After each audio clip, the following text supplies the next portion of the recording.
Le dernier quart d'heure de Smart Bourse, chaque soir, c'est le quart d'heure thématique. Le thème ce soir, c'est celui de l'innovation. L'innovation qui est à l'honneur, à l'occasion du coup d'envoi de la saison 5 des trophées de l'innovation portés toutes ces dernières années par les équipes d'LBPM, bien sûr, et d'Investance Partners. Nous accueillons un représentant de LBPM, Patrick Pensier. Bonsoir Patrick. Bonsoir, responsable data, digital, innovation de LBPM, et le président d'Investance Partners, Luc Sorel-Homme, qui est également à nos côtés. Bonsoir et bienvenue Luc Sorel.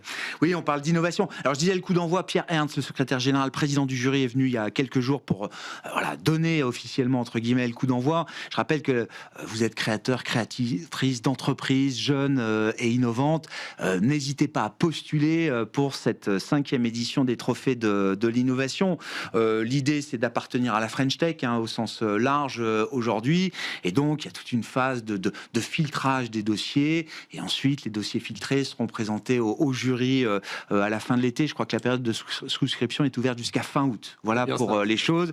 lbpm.com pour être dirigé au mieux vers la plateforme qui permet la sélection de ces dossiers. Et c'est d'ailleurs peut-être le premier point, Luc Sorel, il faut le dire. Investance est partenaire historique, fondateur, partenaire opérationnel même, j'ai envie de dire, de ces trophées de l'innovation.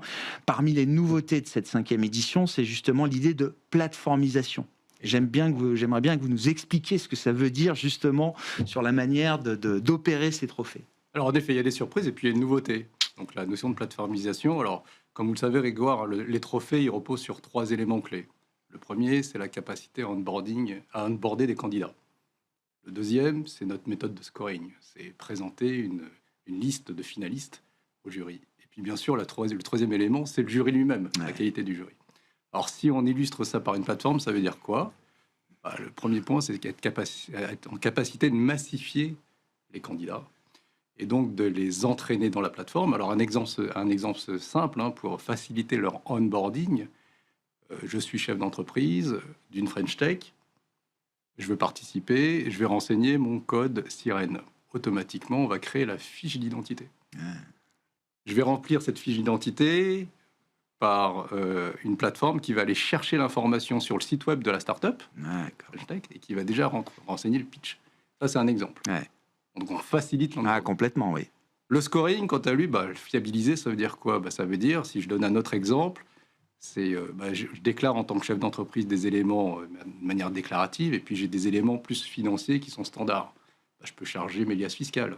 La plateforme va aller chercher dans les liasses fiscales et va faire quelques contrôles. Je peux aller sur un des clusters de scoring, d'évaluation, qui consiste à scorer la notoriété de la start-up. Je peux aller aussi chercher des informations pour savoir si la start-up elle a créé, la French Tech elle a créé des papiers de recherche, de la R&D, etc. Je peux même aller chercher de l'actualité. Je peux aller sur les réseaux sociaux. Voilà. Mais ça veut dire, Luc Sorel, vous êtes en train de créer un outil, alors qui sert les trophées, cette 5e saison des trophées, mais c'est un outil qui va permettre d'aller au-delà même du seul événement et de la seule organisation de cet événement, Luc Sorel. Alors oui, ça c'est... Alors là, on va aller un petit peu plus loin. C'est la vision prospective. C'est la vision qu'on a échangée avec Patrick, en effet. C'est comment ? Parce que toute la problématique, c'est l'écosystème.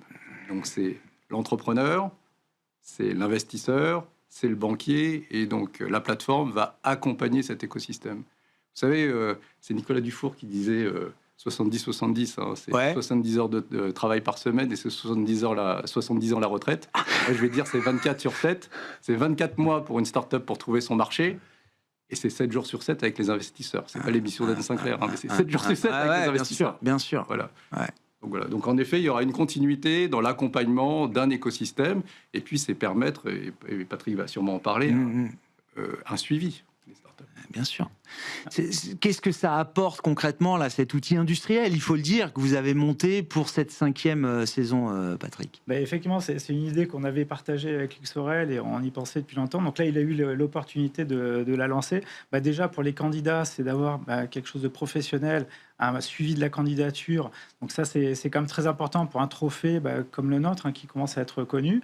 Deuxième chose, c'est pour le jury, parce qu'on a un jury quand même de qualité, c'est de pouvoir avoir donc, la note, effectivement, parce qu'on a une note qualitative sur les dossiers, d'avoir quelque chose vraiment de très homogène, de très qualitatif sur tous les dossiers. Donc c'est d'avoir vraiment quelque chose de très, très industrialisé qui permette de prendre des décisions et d'avoir le bon fit sur les startups qui candidatent.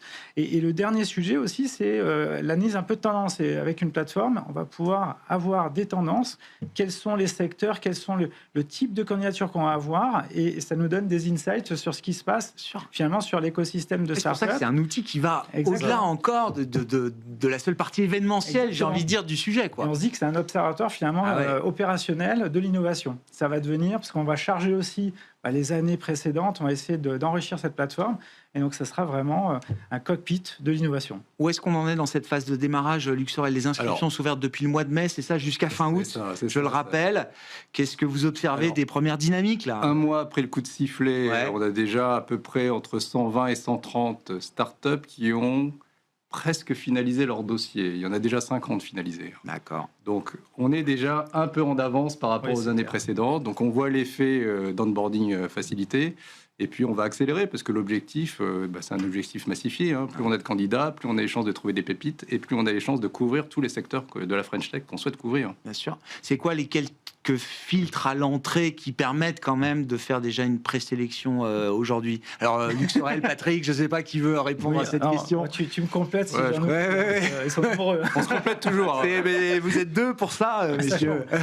Donc, c'est 5 ans d'existence déjà pour les startups. Donc, ça, c'est quelque chose qui a changé un petit peu. Par contre, au niveau du chiffre d'affaires, on reste entre 500 000 et 5 millions de chiffre d'affaires. Sur les levées de fonds, on est sur... Alors, c'est moins de 5 ans d'existence. C'est moins de 5 ans d'existence. Oui. Exactement. Oui, 5 ans d'existence. Exactement. Oui. Et donc, en levée de fonds, on est entre 500 000 et 10 millions d'euros. D'accord. Et par contre, on reste sur quelque chose d'assez national. Donc, plutôt, on va dire, un siège social en France et une R&D aussi en France. Mais ça permet de viser quand même large, j'imagine. Exactement, ces quelques critères aujourd'hui. Oui, tout à fait. Parce qu'on a, en termes de lancement de candidature, on touche plus de 1000 aujourd'hui, de 1000 startups dans les premiers, dans le lancement en fait qu'on a fait. Et on va l'enrichir avec nos partenaires également, nos partenaires qui justement naviguent dans la startup et la French Tech. Que je peux peut-être citer. En fait, oui, parce que on le voit d'ailleurs avec le travail que fait Luxorel et Investance. Les partenaires sont clés quand même dans la réussite du projet, Patrick. Oui, exactement. Alors, Luxorel fait un grand travail avec Investment Partners. Travail colossal. Ouais. Et on le complète avec... Alors, je vais citer trois partenaires qui, on va dire, agissent beaucoup sur la partie sourcing. Donc, en premier, on a OVH, qui est notre partenaire historique aussi. C'est vrai. Donc Octave Klaba fait partie du jury depuis le démarrage. Ouais. Et eux, ils vont nous apporter, on va dire, quelque chose un sourcing très tech. Parce qu'avec le Startup Programme qu'ils ont monté, ils ont un vivier de start-up très important. Et donc, ils apportent cet élément-là. Après, nous avons Finance Innovation aussi, qui est notre partenaire historique aussi, et qui, eux, animent un réseau de FinTech, de RedTech, d'AssureTech. Donc, pareil, vont nous sourcer énormément sur le sujet. Et le dernier, c'est Deloitte. Alors, Deloitte, la société de consulting, on la connaît très bien, mais nous avons la chance d'avoir une personne de Deloitte qui est investi dans la start-up et qui nous source parce qu'il fait énormément de veille pour ses clients. Et donc, il nous source énormément aussi sur les fintech, les start-up. Qu'est-ce que vous pouvez nous dire, Luxorel, de la qualité des dossiers, de l'évolution de la qualité des dossiers que vous avez pu constater, alors à travers les éditions précédentes, mais à travers le démarrage de cette 5e saison aussi Alors, je pense qu'on a de la chance d'avoir des dossiers de meilleure qualité, puisqu'on a un effet d'entraînement, puisqu'on est quand même à la 5e édition. Et puis, on a la chance d'avoir un écosystème français, de la French Tech, qui est hyper résilient, finalement, même s'il y a des défaillances. Mais la vie d'un entrepreneur, c'est de connaître des défaillances. Et c'est à travers les défaillances qu'on apprend. Un entrepreneur, il faut qu'il ait échoué pour réussir aujourd'hui. Donc, on a cette chance-là. Et puis, on a aussi un système qui a été entraîné par tout l'engouement et tout le support que fait la BPI et d'autres acteurs sur cette thématique-là. Et il faut qu'on continue, parce que c'est un combat de tous les jours. Vous savez, les entrepreneurs, ils ont un temps long, un temps court. Bien sûr. Le temps long, 24 mois pour trouver son marché. Et c'est pas quand tout va bien qu'on attend le plus de soutien. C'est quand les temps sont un peu plus troubles que ces soutiens-là doivent non seulement rester présents. Et ils ont besoin d'aide, ils ont besoin d'être accompagnés. C'est pour ça l'importance de l'écosystème est clé, parce qu'un entrepreneur a besoin d'être accompagné aujourd'hui. où sont les nouvelles frontières technologiques là? Qu'est-ce que vous attendez justement de cette saison 5? Est-ce qu'il y a des nouvelles tendances? Alors bon, l'IA partout. L'an dernier, on a parlé du quantique. On avait fait les medtech, les biotech, la santé, les fintech, bien sûr, puisque c'était l'ADN originel même, pardon, des trophées de l'innovation. Ou est-ce que vous attendez des nouveaux sujets en matière de frontières technologiques là, Patrick? Oui, en fait, nous on attend des dossiers, principalement sur trois grands sujets. On s'attend sur la partie infrastructure de marché. Alors ça, c'est quelque chose qui commence à pousser depuis l'année dernière. Donc ça, là avec... Infrastructure de marché financier, par exemple. Oui, alors c'est ça, oui, alors c'est vrai que moi je suis société de gestion. Donc oui, marché, c'est... Non, mais... Voilà, exactement. Mais oui, infrastructure de marché, donc la tokenisation des assets, donc les fonds, les instruments financiers, l'utilisation de la blockchain, la transparence, l'immédiateté aussi de l'investissement, pour s'adapter aux nouveaux usages. Donc ça, c'est quelque chose... On est en train de changer toute la plomberie des siècles précédents, pour dire les choses. Exactement, et c'est poussé par les marchés. Donc il y a beaucoup de fintech qui aussi maîtrisent les technos sous-jacentes. On va parler... Alors l'année dernière, on a eu des fintech qui ont candidaté sur les crypto-monnaies. Mais les crypto-monnaies, effectivement, s'appuient sur toute cette infrastructure-là à moindre échelle. D'accord. Et effectivement, on s'attend à avoir ce genre de candidature. Donc changement d'architecture des marchés financiers. Les deux autres points... Alors la deuxième, je ne vais pas être original, mais ça va être effectivement l'IA, mais je dirais une IA... Alors effectivement, on parle beaucoup de l'agentique, donc l'agentique, c'est la capacité vraiment d'agir dans les processus dans l'entreprise. Là, on s'attend à des sociétés, à des startups qui vont disrupter des morceaux de l'entreprise avec justement ce type de technologie pour complètement changer la manière de travailler. Et ça, c'est vrai que c'est quelque chose que... Alors, je pense qu'il y a de la place. Nous, on attend aussi... parce qu'on voit que l'utilisation de l'IA dans l'entreprise, aujourd'hui, est très individuelle. On met en place des chats d'entreprise, etc. Donc, les gens l'utilisent. Vous êtes votre premier laboratoire, Oui, vous, chez Investance, et vous, chez LBPM. On met en place ce genre de choses. On monitore l'utilisation. On voit que l'utilisation explose, mais sans, on va dire, opérationnaliser tout ça.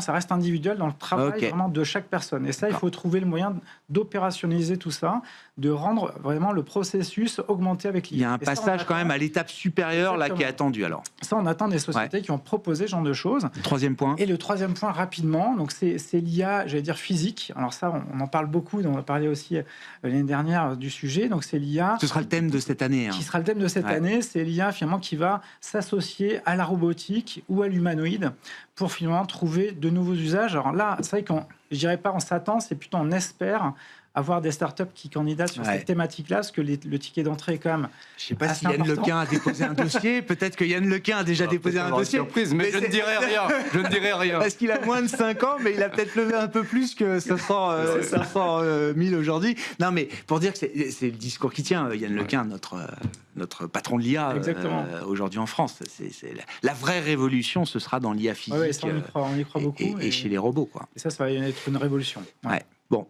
L'aspect souveraineté reste une dimension. Il nous reste malheureusement 1 minute 30 pour en parler, mais c'est un trophée, un événement dédié à la French Tech. Donc ça embarque forcément l'idée de souveraineté, Luc Sorel. Oui, alors déjà, c'est assez strict, parce que même une French Tech qui appartient à un groupe très minoritaire mais étranger, on est vraiment assez strict sur ce critère-là.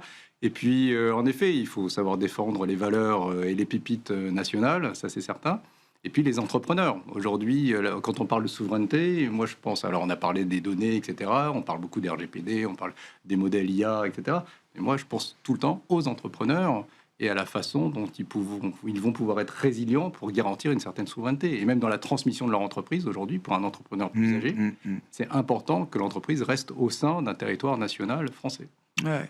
L'innovation souveraine qui devient un enjeu stratégique effectivement pour la France et plus largement pour l'Europe. Un mot là-dessus, Patrick, il nous reste 30 secondes. Un petit mot, moi je dirais qu'il faut garder le choix, donc il ne faut pas s'interdire d'utiliser ces technos-là, mais il faut garder le choix et il faut bien maîtriser aussi la chaîne de valeur. On le voit sur les humanoïdes, ça sera compliqué de maîtriser toute la chaîne de valeur alors que les moteurs... Non, mais il y a des points critiques. Il y a des points critiques qui nécessitent effectivement une dimension souveraine quand des points moins critiques peuvent effectivement Voilà. Et peut-être les s'en trophées passer. d'innovation ont peut-être accompagné Ouais. certaines boîtes sur cette souveraineté européenne. Donc, si on peut favoriser ça modestement, on va dire. Ça. Ah bah On sera très heureux. j'allais dire de moins en moins modestement, parce que c'est un événement qui prend de l'ampleur année après année. J'en suis évidemment le premier témoin. Saison 5 des trophées de l'innovation portés par le LBPM, avec évidemment le soutien plus que précieux des équipes d'Investance Partners. Merci beaucoup messieurs d'avoir été avec nous ce soir. Patrick Pensier, LBPM, et Luc Sorel-Homme, Investance Partners, étaient nos deux invités de ce dernier quart d'heure de Smart Bourse.